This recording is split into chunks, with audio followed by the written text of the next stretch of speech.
కుంభమేళాలో పాల్గొనాలని ఉత్తరప్రదేశ్ ప్రభుత్వం కేంద్ర మంత్రి కిషన్ రెడ్డికి ప్రత్యేక ఆహ్వానం పంపింది. నాంపల్లిలోని బీజేపీ కార్యాలయంలో ఆహ్వానం అందుకున్న కిషన్ రెడ్డి మేళాకు తప్పక హాజరవుతారని పేర్కొన్నారు. ఈ సందర్భంగా మీడియాతో మాట్లాడిన కిషన్ రెడ్డి కుంభమేళాలో ప్లాస్టిక్ వినియోగించిన విషయాన్ని భక్తులు గమనించి తగు విధంగా ప్రవర్తించాలని కోరారు. గంగానది అత్యంత పవిత్రమైనదన్న కిషన్ రెడ్డి కుంభమేళాలో భాగంగా గంగా స్నానం ఆచరిస్తే పుణ్యఫలం లభిస్తుందని చెబుతారన్నారు. కుంభమేళాలో దాదాపు 30 కోట్ల మందికి పైగా భక్తులు పాల్గొనే అవకాశం ఉన్నందున ఉత్తరప్రదేశ్ ప్రభుత్వం తగు చర్యలు చేపట్టిందని వివరించారు. ప్రయాగ్రాజ్లో మహాకుంభమేళా జనవరి 13వ తేదీ నుంచి ఫిబ్రవరి 26వ తేదీ వరకు జరగనున్నది.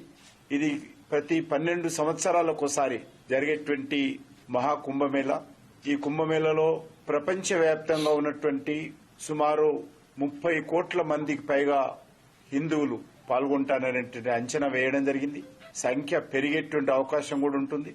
వేలాది మంది సాధువులు, సంతులు, ఋషులు, హిమాలయ పర్వతాల్లో ఉండేటువంటి అనేక మంది మహాత్ములు కూడా ఈ యొక్క కుంభమేళాలో పాల్గొంటున్నారు. కుంభమేళాకు తెలంగాణ నుంచి కూడా వేలాది మంది భక్తులు వెళ్తా ఉన్నారు. అనేక గ్రామాల నుంచి కూడా తెలంగాణ రాష్ట్రం నుంచి కూడా వెళ్లడం కోసము ఏర్పాట్లు జరుగుతా ఉన్నాయి.